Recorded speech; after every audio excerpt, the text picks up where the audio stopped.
Hello. Okay, we're going to be going through the basics of how to create a little needle felted shape using cookie cutters. Really, any cookie cutters you have that are these metal open ones around your house will work. Here's several examples. And the more complex the design, meaning like when there's limbs, you know, hands, feet, paws, little tails, when there's little areas like that, that's going to make it a little bit harder. The easier ones would be more open, like this ice cream or like this Christmas tree. This snowflake would be pretty difficult. And it's just a matter of getting the wool in and packed in the right way. So I'm actually going to demo using one of the more difficult ones, or actually medium difficult, is the gingerbread man. So I've got my felting pad, which really, this is just some packing material that I'm using here. I've got some felting needles, and a felting needle, the key, let me see if I can get it into focus. The key about felting needle is that, there we go, kind of, is there's little barbs on the very tip. So really the part of the needle that's doing the work is just right here at the top. The rest of this does not do anything.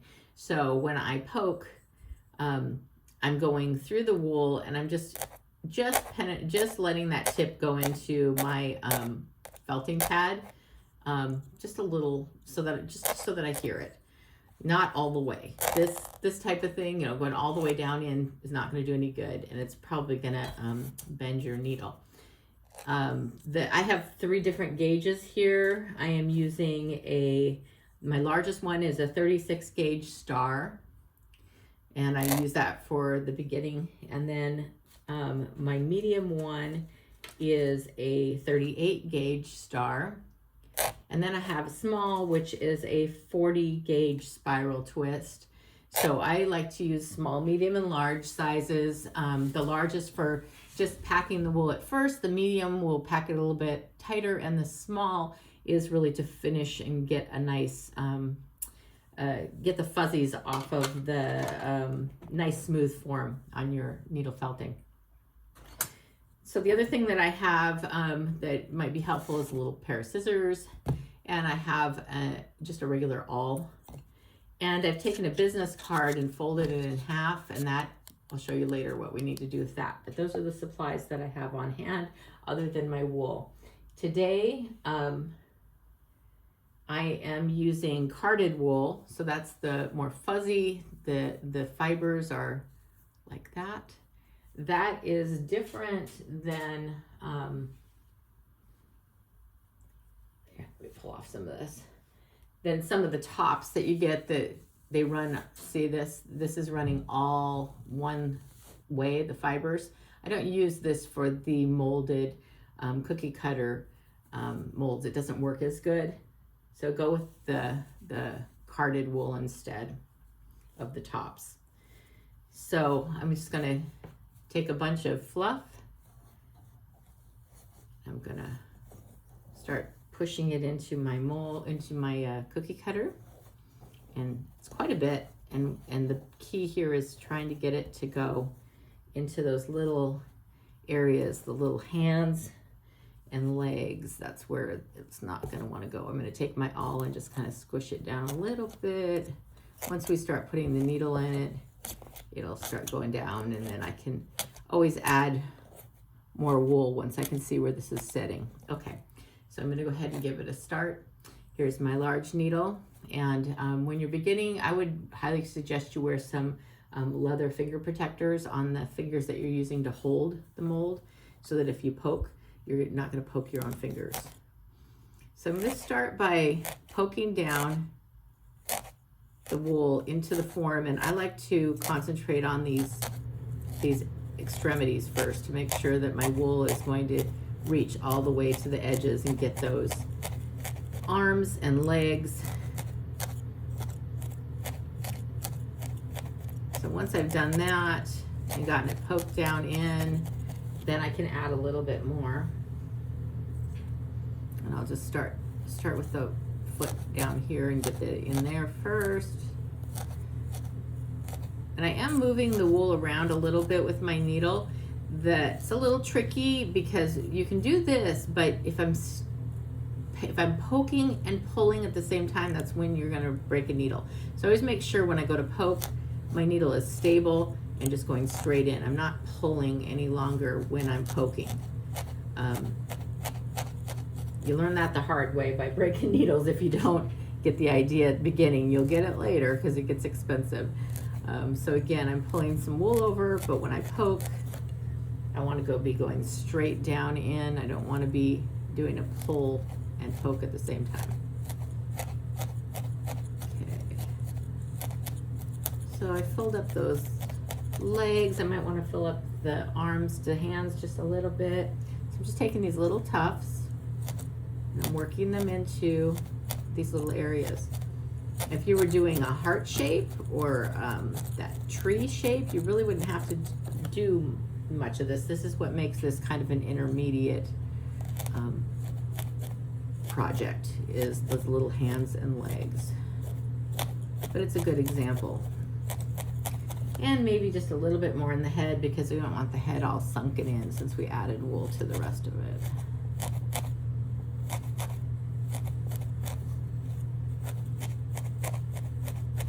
Okay, so I think I've got my good amount of fill.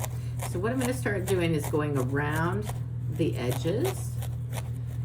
We want a nice firm packed wool along the edges, otherwise when I take the wool out of the form, out of the cookie cutter form, it's just going to be a fluff of wool. It's not going to have the shape. So what makes it have the shape is a nice firm line around the edges. So I will concentrate on the edges first, just moving all the way around. And I'm going a little fast with my needle pokes at first. If you're new, don't expect yourself to go fast. Take your time. The biggest mistake that beginners make with needle felting is they quit way too soon, and then they wonder why their projects don't have form and look fuzzy. And really, and they think that they've failed. And really my answer is no, you have not failed, you're just not done. You need to do quite a bit more needle poking and packing of that wool is what's going on. So see how this is getting packed? I don't know if you can see, but it's getting packed quite a ways down now. We're about, let's see, about that far into the cookie cutter. So I can make a decision at this point. If I wanted to make a thicker form, I could add more. I've even added like a different color layer to make it kind of like a sandwich cookie effect where you get like a dark, you can put a light, you can put another dark. So anyway, lots of options. I'm just going to keep it simple today. So once I've gotten it packed in pretty good like this, it's starting to be firm. Now it's going to be fused to your felting pad, most likely. So I do a little wiggle it around until it loosens it away, okay? And then we're going to flip our whole thing over. And now we've got this side that was stuck to the felting pad. It's got some fuzzies on it. I'm going to go ahead and push it down in. And we're going to go ahead and felt it all over again with this large felting needle. Again, going all around these sides. Paying really good attention to all the little nooks and crannies.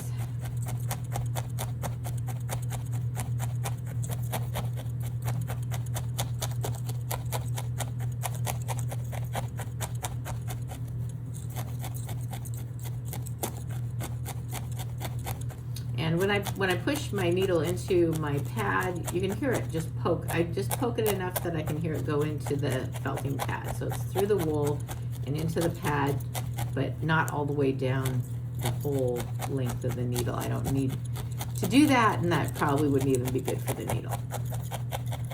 Okay, so we've got that. And I am coming out, you can see, I don't know if you can see there, I'm coming out a little bit on the bottom outside of the cookie cutter, so when I flip it, I'll need to push things down in.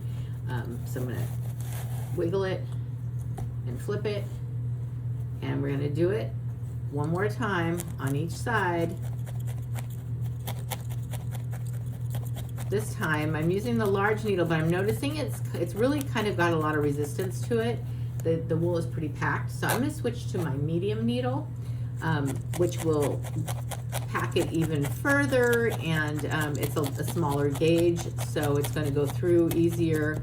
I'm not going to just be making holes. It'll actually be binding the fiber a little bit better. So you start with the large, and when it gets a little resistance to it, then you can switch to your medium. I'm going to wiggle it, I'm going to flip it. I'm going to do the same on this side with the medium. I'm not even going to go to the large. I think that we're good to just go to the medium at this point. Again, lots of attention to the edges and little areas.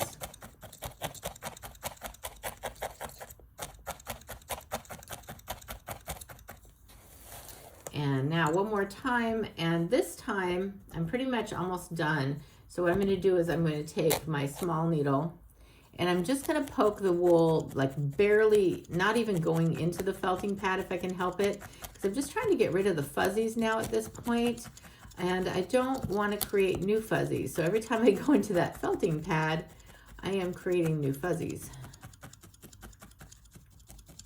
So just really light pokes to get all those little fuzzy edges. And then we'll flip it again. So not so many fuzzies this time. I did pretty good on that. And again, we're just gonna poke it all around, tiny little pokes, so we're not sticking it into the felting pad and creating new fuzzies.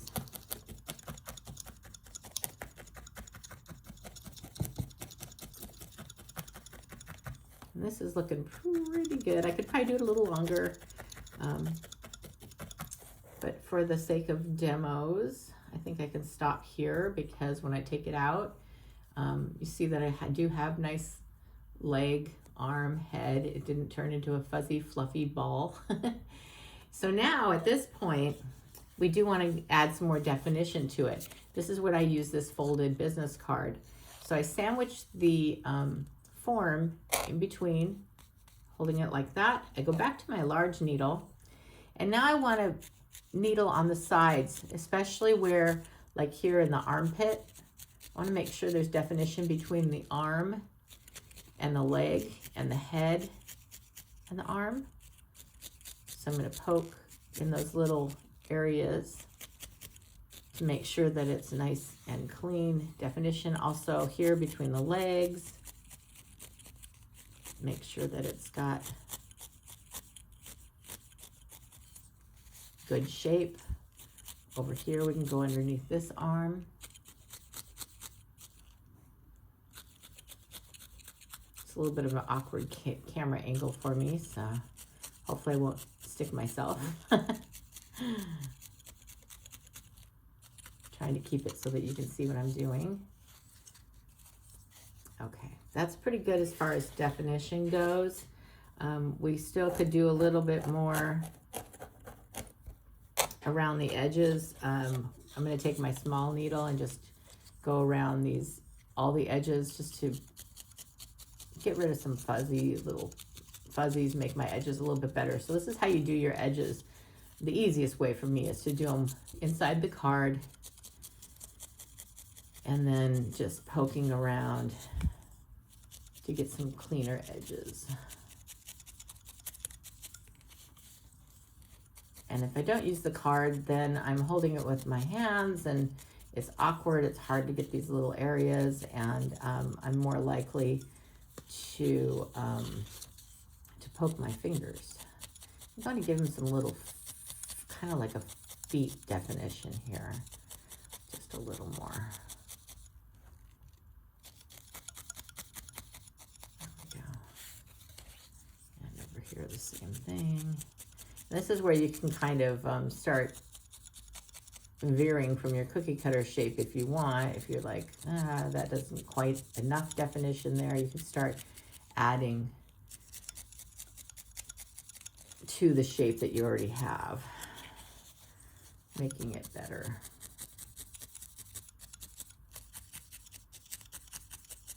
And then go to the head. Okay. So here's our little gingerbread man.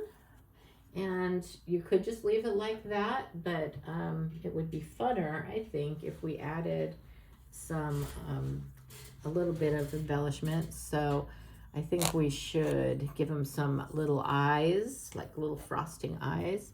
So I'm taking a very little tuft of white and I'm placing it on him, and I've got the large needle, and then I'm just gonna start poking it in, kind of wrapping it around and poking it in to make a little, and this might be too big. I'll show you. Actually, that's good because I can show you something. So that's kind of big.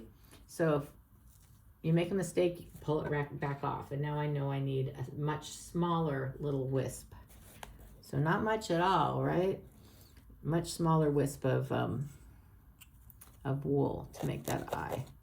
So let's start poking that in. I think then we're gonna get our little eye. Yes, that looks a lot better. Then the key is, so that was my large needle. I'm gonna go to my small, just to give it some little bit more definition. Okay, now it's remembering how big was that little tuft that I used so that I can match it on the other eye. Let's see how I do here. That might be a little bigger. Let's see. I can always pull a little bit off before I poke it too. I think I might do that. Pull a little bit off. Okay.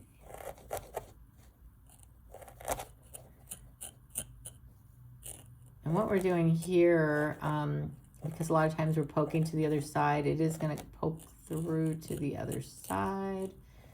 I'll show you that in a minute. We'll see how much of the white we're seeing on that other side.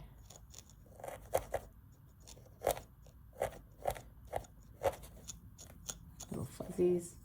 Okay, and I've got a few little fuzzies left over from the white. I can just trim those.